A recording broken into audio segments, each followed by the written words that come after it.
Well, hey guys, we're in the studio again with Carson and Dan, and today's topic is 5 square strategy for Christian dating. So if you're a man or a woman who loves Jesus and wants to honor God in your dating relationship, you're going to definitely want to talk about this one.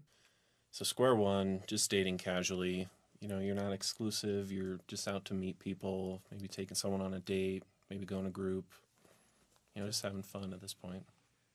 Okay. You're trying to figure out the other person, get to know them on just a casual, personal level.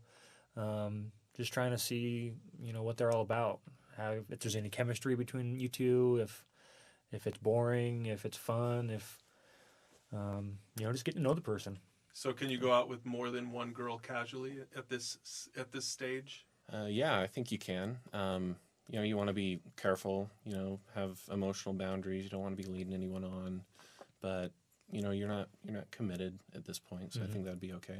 Okay, what about physical boundaries? Because casual dating for guys who don't follow God might look different than casual dating for you guys. Yeah, I mean, casual dating, can look a number of ways, but it should be honoring God first and foremost. More of a friendship, probably no physical connection at all.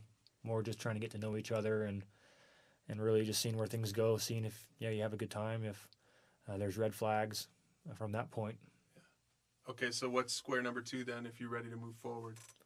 Square number 2 would be, a more exclusive relationship with that person that you find, common interest with, making sure you have an upfront conversation and that the other person's on board and that that this is what you're going for.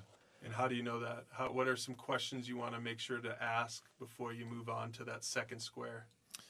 I think your values definitely have to be in line with each other. Do you see the world the same? Does she have some sort of faith?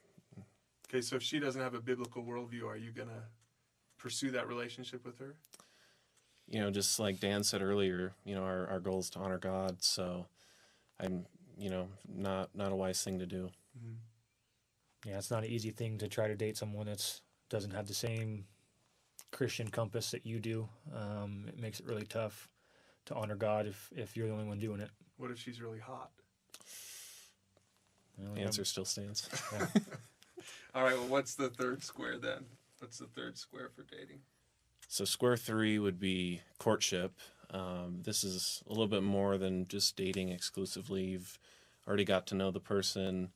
You've talked about your future together and your values are in line. You have the same idea of where the relationship's going and you're taking that next step towards marriage. So how do you know if you're ready to take that next step?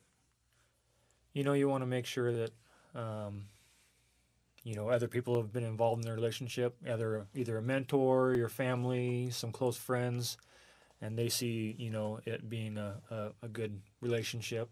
So if everybody's saying, what are you doing, this person's terrible for you, do you move forward with it? Try to take the blinders off and make sure that you're really being truthful with yourself, to know and make sure you're not just a physical attraction. Yeah. And hoping it'll work out. Have either of you guys gotten to the courtship phase in any of your relationships? I have not. I have, yeah. So, okay, but it didn't move on to the next phase. So how did you, was that hard? Yeah, absolutely. It was definitely hard. We were both invested at this point and, not being able to move forward, that was hard on both of us. So what is the next square?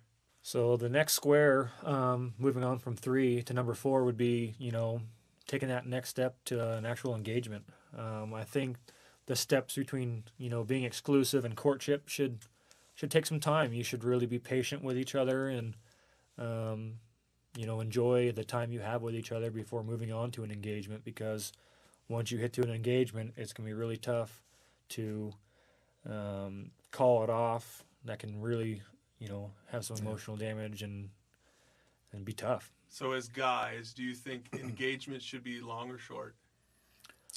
I think it should be short, or if possible. Compared to like courtship and exclusive dating and stuff. Yeah, I think just in general, when you're from that point from engagement to marriage, you don't want a ton of time because the temptation, can maybe be tough for some guys, on a physical standpoint. They want to make sure that, they don't get tempted too much. Yeah, so as Christian guys, are there boundaries? You're engaged now. Come on, you're almost married. Yeah. Are there still boundaries for Yeah, you guys? you got to do it the same way you were beforehand. You got to make Yep. sure that you're honoring God. And starting early on, definitely, I think in these squares and this strategy is to set those boundaries up from the get-go. That way, there's clear ideas, and it's a mutual thing between the two of you that this is a limit. Yeah. Yeah. Okay, and you guys either of you guys gotten to this fourth square?